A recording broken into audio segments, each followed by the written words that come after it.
Hi my dear போலிவுட் peoples இந்த world good morning அன்பானவர்களே, பிரியமானவர்களே, உலக மக்களே, வணக்கம். ஒரு விஷயம் ரொம்ப கரெக்டாக அனைவரும் தெரிந்து கொள்ள வேண்டும். உலகத்தில் உள்ள எல்லோரையும் நான் சொல்கிறேன். காலமாக ஒரு 33,000 ஆண்டுகளுக்கு முன்புன்னு வச்சிங்களேன், மனித குரங்கு அந்த இன்னைக்கு இருக்கிற குரங்கு இல்லை. ஆமாம், நிறைய பேர் கேட்பான், மனிதன் குரங்கில் இருந்து பிறந்தான் மனிதன், இன்னும் குரங்கு இருக்கிறது என்ன பட குரங்கு. ஆமாம், சரி அவனை விடு.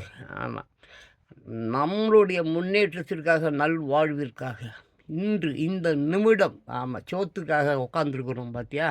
நமக்காக மாபெரும் சிந்தனையாளர்கள், மாபெரும் லைக் டால்ஸ்டாய், அது மாதிரி கெலீலியோ, அந்த மாதிரி ஐசக், அந்த மாதிரி இன்னும் பெஞ்சமின் ஃப்ராங்க்லின், இப்படி போயிட்டே இருக்குது. அது ஒரு பெரிய லிஸ்ட்டு, பெரிய பெரிய சாதனையாளர்கள். ஐயோ! இந்த பாரு அப்போ அந்த லைட் இருக்குதே, அந்த லைட்டை கண்டுபிடிச்சவன் அதை அனுபவிக்கல, நம்ம அனுபவிக்கிறோம். எங்கள் அப்பா சொல்வார், டேய் எங்கள் தாத்தா ஆமாம் என்னை பெற்றவர் அப்போ அவரெல்லாம் ஃப்ளைட்டு பார்க்கலடா, நான் பார்த்தேன்டான்னு சொல்லுவார். அப்படி தான் நம்ம பார்க்காததை நம்முடைய வருங்காலத்து நம்ம அடுத்தடுத்த ஜெனரேஷன்ஸில் இருக்கக்கூடிய பேர குழந்தைங்க, அதோடைய பேர குழந்தைங்கள்லாம் பார்க்கும்.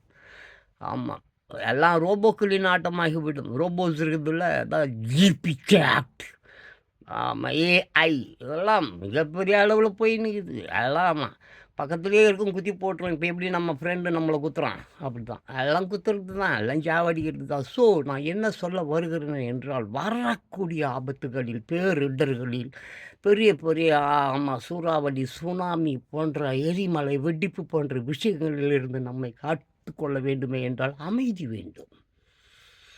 அமைதியாக கண்ணை மூடிக்கொண்டு, ஆமாம், நீ எப்படி நில்லு, இல்லை உக்காந்துக்கோ, ஏதோ பண்ணு, இல்லை சைக்கிளில் போ, இல்லை மோட்டர் சைக்கிளில் போ, எதையோ கண்ணை மூடிக்கொண்டு மனதை ஒருநிலைப்படுத்தி அலைபாயும் மனது இல்லாமல் அப்படியே சிந்தித்து பார். எல்லாம் உனக்கு தெரியும். அதுதான் யோகா, புரியுதா? அதுதான் தியானம்.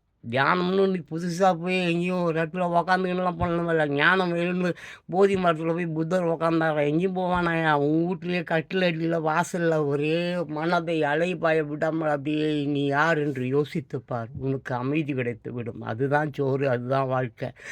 அப்புறம் அப்படியே செத்து போடும். இவ்வளோதான், புரியுதா?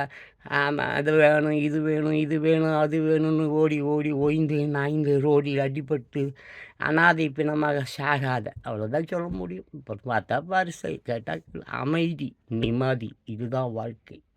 அதுக்கு எங்கே உக்காந்துருக்கே அங்கேயே வந்து உன்னை நீ வணங்கு, வேற எவனையும் வணங்காத.